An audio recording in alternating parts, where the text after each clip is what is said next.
Hoje você vai conhecer um pedaço do Centro Histórico de Santos. Trata-se da Casa da Frontaria Azulejada, construída em 1865 pelo comendador Antônio Joaquim de Freitas. Além de residência, o casarão já foi hotel, escritório e estoque de entulhos. E hoje guarda um grande patrimônio histórico e cultural. O imóvel do século XIX é imponente, chama atenção pela quantidade de azulejos em alto relevo que ornamentam a fachada.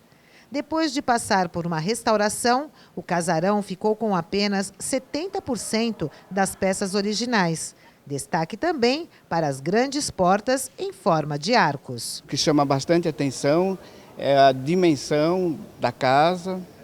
Depois, em termos de definição de arquitetura, ela foi construída também dentro de um contexto do período que era uma arquitetura neoclássica.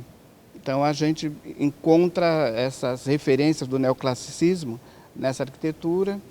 Os azulejos, que são assim, uma das referências, né, da casa, e assim, ela adquire uma importância porque na época esses azulejos eles tinham que ser importados, e só eram importados porque tinham uma condição financeira.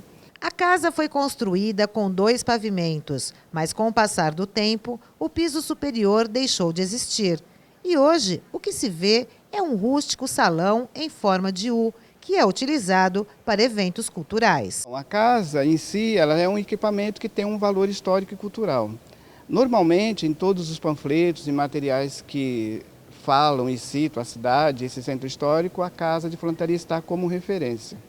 Um outro fator é assim, que ela vem sendo disponibilizada pela diretoria da Fundação como um espaço para eventos em todos os níveis. Em 73, a Casa da Frontaria Azulejada foi tombada pela antiga Secretaria do Patrimônio Histórico Artístico Nacional.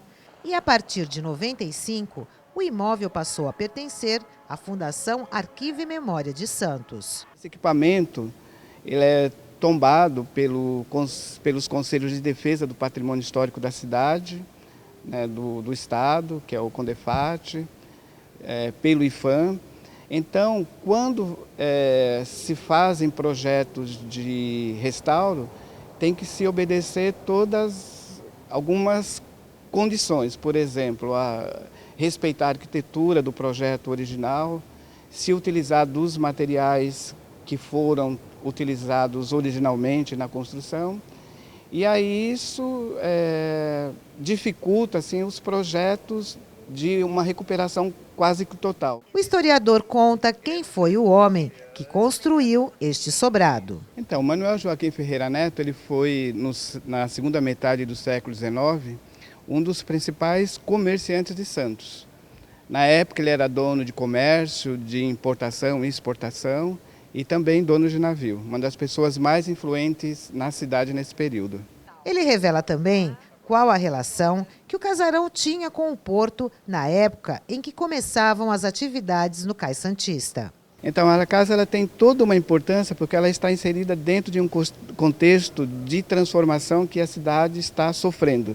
Nesse período, ela ainda é quase que uma cidade colonial ainda, em termos de edificação, de espaço físico. A casa ela foi construída em 1865. Nós vamos ter 2 anos depois a inauguração da Estrada de Ferro São Paulo Railway Company.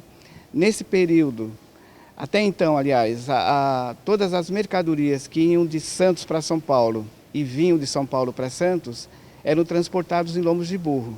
E isso dificultava o projeto do governo provincial de fazer com que o Porto de Santos fosse um porto de exportação.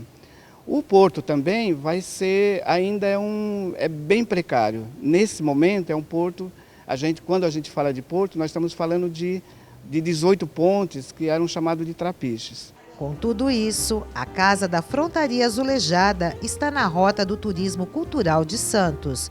Uma oportunidade para quem quer conhecer um pouco da história da cidade.